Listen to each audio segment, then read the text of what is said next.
ಸುದ್ದಿಗಳ ಸಂಗ್ರಹವೇ ರಣಬೇರಿ ನ್ಯೂಸ್. ಸಮಗ್ರ ಸುದ್ದಿ ನೀಡುತ್ತಿರುವುದು ಬಿ ಕೀರ್ತಿಕುಮಾರ್. ಜಿಲ್ಲಾಡಳಿತ ಮತ್ತು ಜಿಲ್ಲಾ ಪಂಚಾಯತ್ ಮಂಡ್ಯ, ಕರ್ನಾಟಕ ರಾಜ್ಯ ವೈಜ್ಞಾನಿಕ ಸಂಶೋಧನಾ ಪರಿಷತ್ ಮಂಡ್ಯ ಜಿಲ್ಲಾ ಘಟಕ ಇವರ ಸಂಯುಕ್ತ ಆಶ್ರಯದಲ್ಲಿ ದೊಡ್ಡಬಳ್ಳಾಪುರದಲ್ಲಿ ನಡೆದ ವಿಶ್ವ ದಾಖಲೆ ನಿರ್ಮಿಸಿದ ಟೆಲಿಸ್ಕೋಪ್ ತಯಾರಿಕಾ ತರಬೇತಿ ಶಿಬಿರದಲ್ಲಿ ಭಾಗವಹಿಸಿ ಮಂಡ್ಯ ಜಿಲ್ಲೆಗೆ ಕೀರ್ತಿ ತಂದ ವಿದ್ಯಾರ್ಥಿಗಳಿಗೆ ಅಭಿನಂದನಾ ಸಮಾರಂಭವನ್ನು ಮಂಡ್ಯದ ಗಾಂಧಿ ಭವನದಲ್ಲಿ ಏರ್ಪಡಿಸಲಾಗಿತ್ತು. ಕಾರ್ಯಕ್ರಮ ಕುರಿತು ಲಿಖನ್ ನಟರಾಜರವರು ವಿದ್ಯಾರ್ಥಿಗಳಿಗೆ ಹಿತವಚನವನ್ನು ನೀಡಿದರು. ಎರಡು ಬಸ್ಸುಗಳೊಂದಿಗೆ ಅಲ್ಲಿ ವಿಜ್ಞಾನದ ಜಾತ್ರೆಯಲ್ಲಿ ವಿಜ್ಞಾನದ ರಥದಲ್ಲಿ ಭಾಗವಹಿಸಲಿಕ್ಕೆ ತಾವು ಸಹಕಾರ ಕೊಡಬೇಕು ಅಂತ ಹೇಳ್ತಾ ನಂತರ ಮಾತನಾಡಿದ ಉಸ್ತುವಾರಿ ಸಚಿವರಾದ ಶ್ರೀ ಚಲುವರಾಯಸ್ವಾಮಿ ಅವರು ಮಕ್ಕಳಿಗೆ ಹಿತವಚನವನ್ನು ನೀಡಿದರು.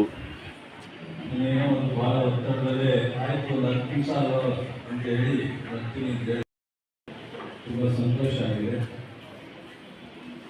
ಈ ಒಂದು ದೊಡ್ಡಬಳ್ಳಾಪುರದಲ್ಲಿ ನಡೆದ ವಿಶ್ವ ದಾಖಲೆ ನಿರ್ಮಿಸಿದ ಟೆಲಿಸ್ಕೋಪ್ ತಯಾರಿಕೆ ತರಬೇತಿ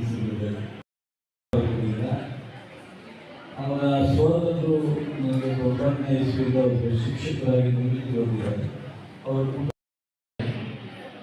ಅವರು ನಾನು ವಿದ್ಯಾಭ್ಯಾಸ ಮಾಡಿದರು. ಅವರು 3ನೇ ತರಬೇತಿಗಾರರು ನಾನಿಂದ ಹೆಚ್ಚು ಒಂದು ವಾಸ್ತವ್ಯ ಎಲ್ಲ ಅನುಕೂಲ. ಬಹಳ ಖುಷಿ ಆಗಿದೆ. ನಾನು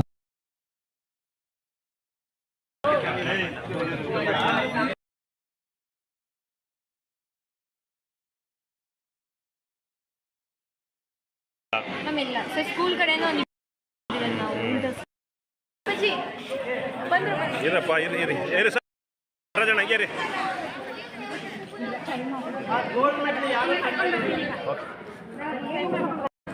ಮಕ್ಕಳ ಈಗ ನೀವು ನಿಂತ್ಕೊಂಡು ಒಂದು ಕ್ಲಾಪ್ಸ್ ಹಾಕಿ.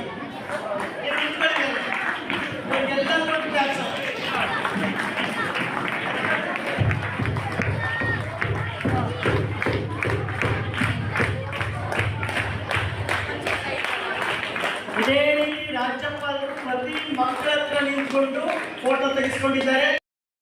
ಎಕ್ಸ್ಪೆಕ್ಟೇಷನ್ ತುಂಬ ಇತ್ತು, ಫುಲ್ ಈಸಿ ಇರುತ್ತೆ, ಆರಾಮಾಗಿ ಮಾಡ್ಬೋದು ಅಂತ. ಆದರೆ ನಮ್ಮದು ಟ್ರೈನಿಂಗ್ ಸ್ಟಾರ್ಟ್ ಆದಾಗ ಮೇನ್ ಕಷ್ಟ ಸ್ಟಾರ್ಟ್ ಆಯಿತು ನಮಗೆ. ನಾನು ಇಲ್ಲಿಂದ ದೊಡ್ಡಬಳ್ಳಾಪುರಕ್ಕೆ ಹೋಗ್ಬೇಕಾದ್ರೆ ಅಂದರೆ ಹೋಗಾದ್ಮೇಲೆ ಬರೀ ಆಕ್ಸಿಡೆಂಟ್ ಏನೇನೋ ಅಷ್ಟೊಂದು ತಪ್ಪಿರಲ್ಲ, ಅವ್ರು ಕೂಜೋದೇ ಇಲ್ಲ, ಸುಮ್ಮನೆ ಉಜ್ಬಿಟ್ಟು ಅಂತ ಅಂದ್ಕೊಂಡಿದ್ದೆ.